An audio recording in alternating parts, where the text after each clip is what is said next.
नमस्कार। राजकीय स्नातकोत्तर महाविद्यालय बारा से मैं डॉक्टर राकेश वर्मा, सहायक आचार्य, राजनीति विज्ञान विभाग, आप सभी का इस ऑनलाइन क्लासेस में स्वागत करता हूँ।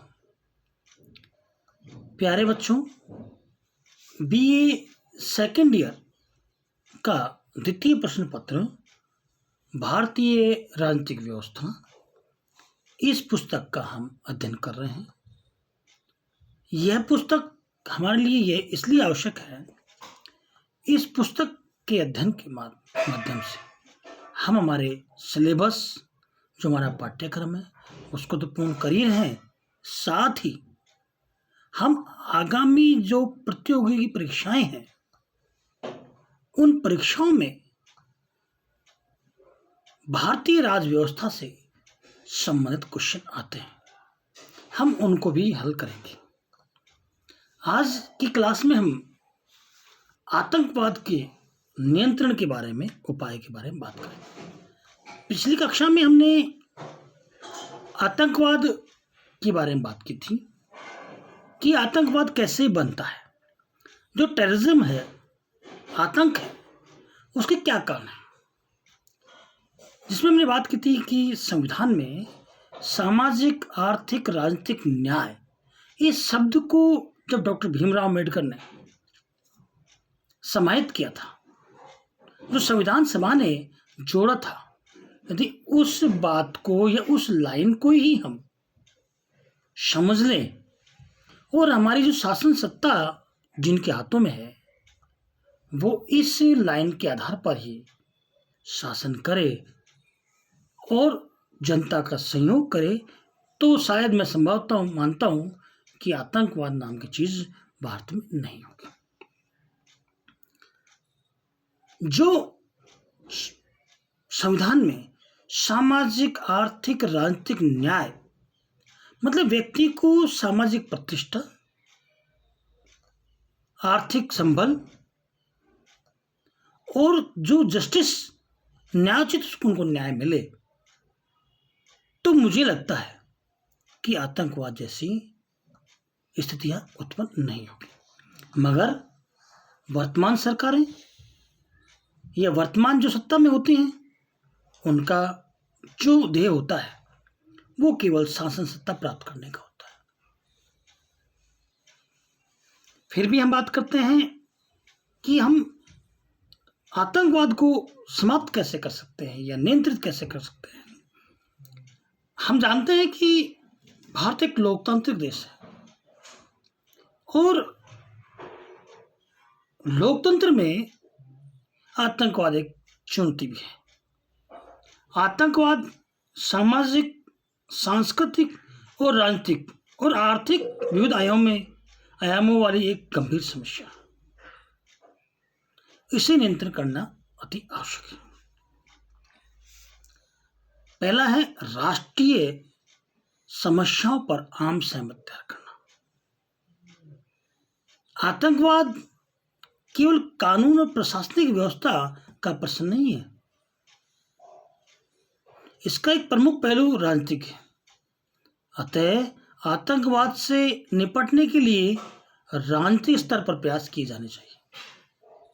असम समस्या हो या पंजाब समस्या हो या जम्मू कश्मीर का प्रश्न हो, आवश्यकता इस बात की है कि दलीय हित और अहित और चुनावी हित अहित को ध्यान में रखते हुए समस्या के प्रारंभिक स्तर पर ही पूरी इच्छा को सामर्थ्य के साथ उसका समाधान ढूंढ लिया जाना चाहिए। समस्याओं को टालने से वे हल नहीं होती है, अपितु समस्या गंभीर रूप ले लेती है।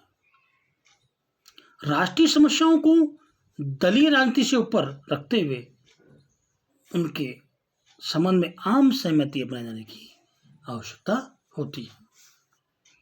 अगला है कानूनी और न्याय व्यवस्था में महत्वपूर्ण सुधार। हमें कानूनी और न्याय व्यवस्था में क्रांतिकारी सुधार करने होंगे। जो हमारे यहाँ जटिल और खर्चीली जो कानूनी व्यवस्था है उसमें सुधार करना आवश्यक है। कानून और न्याय के शिकंजे से मुक्ति पाना थोड़ा जटिल है, उसमें सुधार होना चाहिए। 21वीं सदी में हम देखते हैं कि हम आतंकवाद को नियंत्रित करने के लिए अपराधी के लिए लगभग तत्काल दंड की व्यवस्था होनी चाहिए, जिससे जो साधारण जनता है उसमें न्याय के प्रति विश्वास हो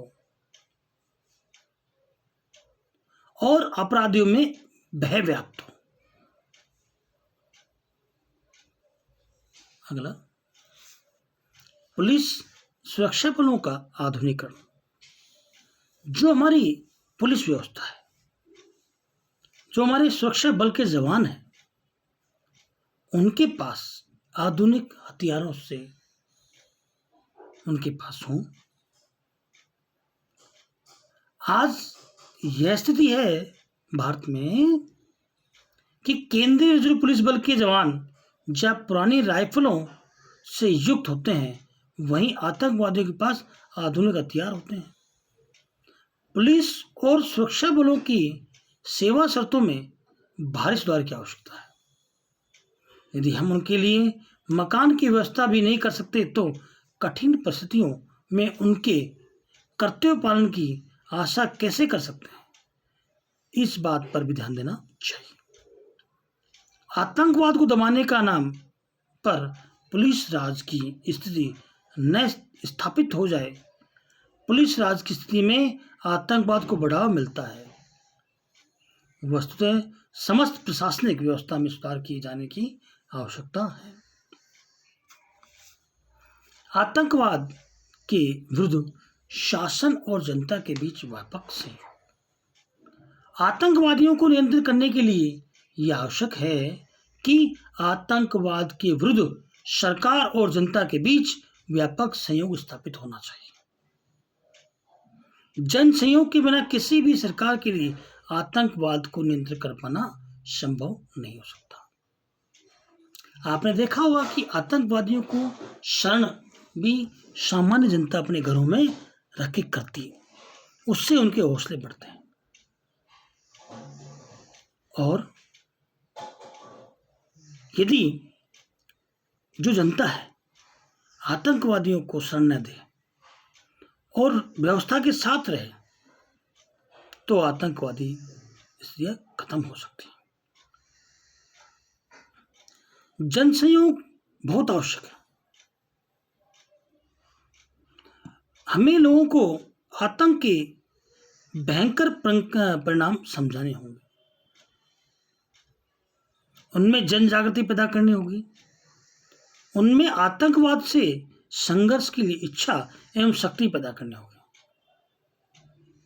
अखिल भारतीय शांति सेना स्थापित की जाए। राजनीतिक स्तर पर कार्य। आतंकवाद का जवाब आतंकवाद से देने पर आतंकवाद समाप्त नहीं होता है। कई बार उनमें कई गुना वृद्धि भी हो जाती है। पंजाब में आतंकवाद के प्रसंग में विशेष रूप से इस बात को समझने की आवश्यकता है कि इस देश के बहुसंख्यक वर्ग द्वारा इस सत्य को समझ लिया जाना चाहिए कि सिख आतंकवाद केवल गिने चुने सिखों की गतिविधियों का परिणाम है और आम सिख इस आतंकवादी स्थिति से उतने ही दुखी हैं जितनी बहुसंख्यक वर्ग और हो सकता है। अतः सिख आतंकवाद को नियंत्रित करने का एक ही मार्ग है, प्रत्येक कीमत पर हिंदू सिख भाईचारे को अपनाना चाहिए। भूमि सुधार कानूनों को लागू करना और आर्थिक सामाजिक न्याय की प्राप्ति करना। भारत में आतंकवाद के एक विशेष रूप से नक्सलवादी आतंकवाद को सबसे प्रमुख कारण माना जाता है। हमने अब तक आर्थिक सामाजिक न्याय के केवल नारे ही लगाए, आज तक इस संबंध में कोई ठोस कार्य नहीं किया गया। विभिन्न राज्यों की विधानसभाओं में भूमि सुधार कानून तो लागू कर दिए हैं, मगर उसमें जो सामंतशाहीवाद भी विद्यमान है और जो नक्सलवादी हैं उनको आज भी भूमि प्राप्त नहीं हुई, उनको रोजगार के साधन उपलब्ध नहीं हो पाए। और सबसे बड़ा कारण यह है जो बेरोजगारी है वो आतंकवाद को बहुत तगड़ा सपोर्ट करती है। संवैधानिक प्रावधानों के दुरुपयोग पर प्रभावी रोक।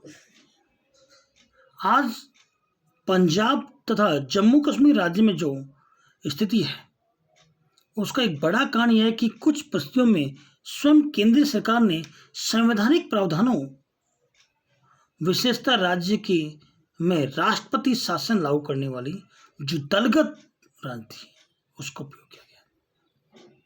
इसी के बारे में सहकारी आयोग ने अपनी रिपोर्ट में कहा था कि अनुच्छेद 356 के आधार पर राष्ट्रपति शासन लागू करने की व्यवस्था का दुरुपयोग रोकने की आवश्यकता पर बल दिया है और इस संबंध में कुछ सुझाव भी दिए। सहकारी आयोग ने कहा है कि राज्य में राष्ट्रपति शासन अंतिम विकल्प के रूप में लागू किया जाना चाहिए, जबकि राज्य का कामकाज संविधान में दी गई व्यवस्था के अनुसार चलाना असंभव हो जाए और राष्ट्रपति शासन लागू करने से पहले केंद्र सरकार द्वारा संबंधित राज्यों को इस बारे में चेतावनी देकर स्पष्टीकरण मांगना चाहिए और निर्णय लेते समय इस स्पष्टीकरण पर विचार करना चाहिए। राष्ट्रपति शासन लागू करने के पीछे जो कारण है उन्हें स्पष्ट रूप से बतलाना जाना चाहिए। राज्यपाल इस प्रसंग में राष्ट्रपति को भेजी गई रिपोर्ट भी संसद में रखी जानी चाहिए। तथ्य यह है कि अनुच्छेद 356 के दुरुपयोग को रोकने की प्रभावी उपाय व्यवस्था नहीं की गई।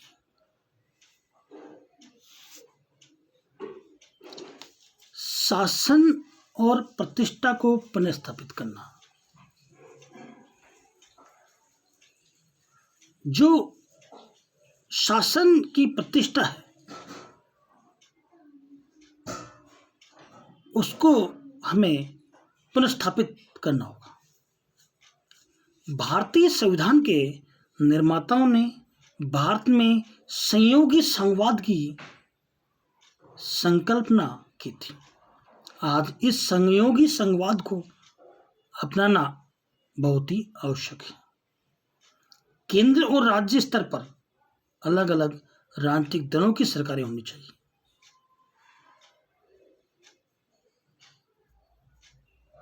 लेकिन इन स्थिति के कारण संघ राज्य संबंधों के सुचारू संचालन में कोई बाधा नहीं आनी चाहिए। आवश्यकता इस बात की है कि केंद्र सरकार और राज्य सरकारें एक दूसरे की कठिनाइयों को समझे और राष्ट्रीय समस्याओं को हल करने की दिशा में एक दूसरे के साथ अधिकतम सीमा तक सहयोग करें। आज स्थिति यह है कि आतंकवादी तत्व केंद्र सरकार पर भी दबाव डालने की कोशिश करते हैं और इसमें कई बार वे सफल भी हो जाते हैं। रोबिया प्रकरण जो 1989 में सामने आया, स्थिति आतंकवाद को प्रतिष्ठा देने वाली और बढ़ावा देने वाली थी। किसी भी स्थिति में शासन द्वारा आतंकवाद के सम्मुख समर्पण नहीं किया जाना चाहिए। आतंकवाद आवश्यक तो यह है कि हम आतंकवाद को समाप्त करने पर बल प्रयोग किया जाए।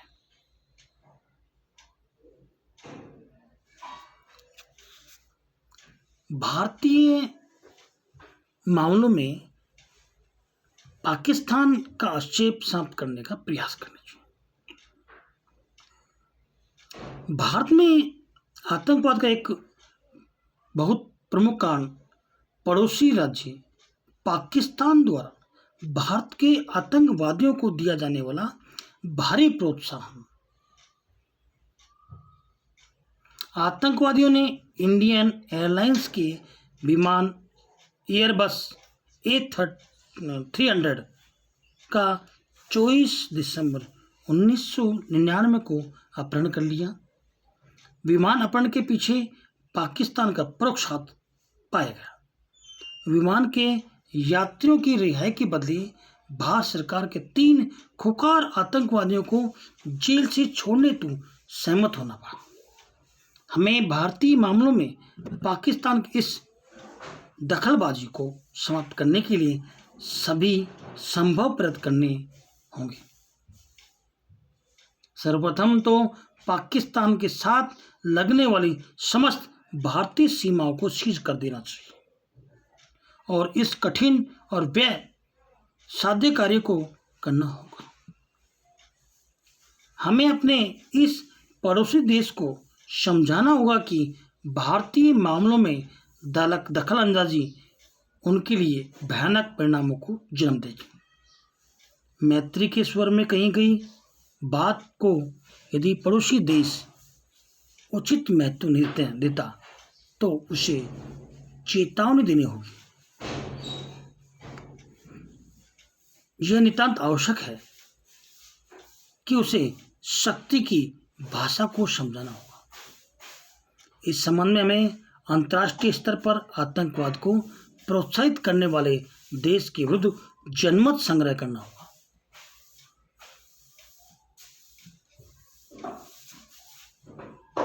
यह तथ्य है कि भारत के साथ जो पाकिस्तान के हित के जो संबंध हैं उनमें सामंजस्य करना होगा।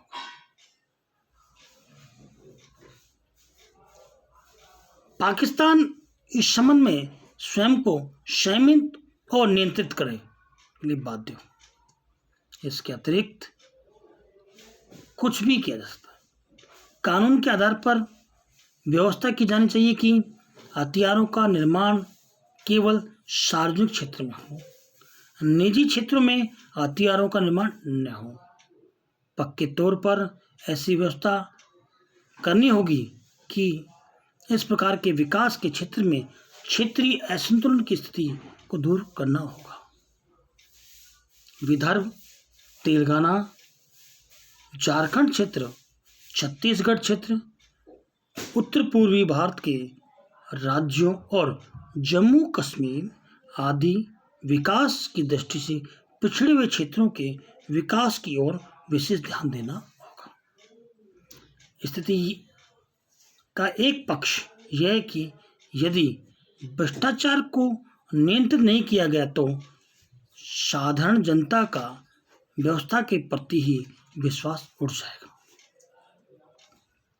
नैतिक शिक्षा की व्यवस्था कर सामाजिक जीवन में नैतिक मूल्यों को प्रतिष्ठित करना होगा। इन सब के अतिरिक्त आतंकवाद का मूल मनोभाव दुर्भावना, अतः आतंकवाद से मुक्ति हेतु हमें जाति के पेड़ की कतार दर कतार करनी होगी। आज की कक्षा में इतना ही। आतंकवाद जो है भारतीय व्यवस्था में बहुत ही घातक है। आतंकवाद से निपटारा का सबसे कारगर साधन हमारा संविधान है। हमारे संविधान निर्माताओं ने आतंकवाद को समाप्त करने के लिए या ऐसी प्रवृत्ति को नहीं पनपे उसके लिए संविधान में पहले से उपबंध दिया गया। हमारे भारत की जो प्रस्तावना है, जो हमारे मूल कर्तव्य हैं, जो हमारे नीति निर्देशक तत्व हैं, जो हमारे मूल अधिकार हैं, हम उनका भी अध्ययन करके जनता तक पहुंचाएं। जो शिक्षित वर्ग है वो संविधान को महत्वपूर्ण मान करके उसके दिए गए बंदों को पढ़े, तो मैं समझता हूं कि आतंकवाद जैसी स्थिति भारत में नहीं होगी। संविधान की प्रस्तावना में लिखा है कि सामाजिक, आर्थिक, राजनीतिक न्याय यदि ये व्यक्ति हमारे भारत के नागरिकों को मिलते हैं तो मुझे नहीं लगता कि किसी में आतंकवाद की प्रवृत्ति पनपे। यदि सरकारें संविधान में दिए गए नीति निर्देशक तत्वों के आधार पर शासन करें और नीति निर्देशक तत्वों में दिए गए बंदों को बनाए या उसके ऊपर कार्य करें, तो मुझे नहीं लगता कि भारत में बेरोजगारी होगी, क्योंकि बेरोजगारी ही एक ऐसा खान है जो आतंकवाद को बढ़ाने में सहयोग करता है। फिल्मों में देखा होगा पापी पेट का हवाला, साहब ये पापी पेट है। तो जो भूख है उसके बारे में जवाहरलाल नेहरू ने लिखा एक जगह कि लोकतंत्र का महत्व नंगे भूखे लोगों के लिए नहीं है। यदि ऐसी स्थिति होती है कि व्यक्ति को रोजगार प्राप्त नहीं होता है तो वो आतंक की या नक्सलवाद की तरफ जाता है। जो हमारे भूमि सुधार कानून लागू किए गए, उन भूमि सुधार कानूनों को यदि हम सही तरह से लागू कर दें तो उससे आय भी होगी और राष्ट्र विकास की ओर भी जाएगा।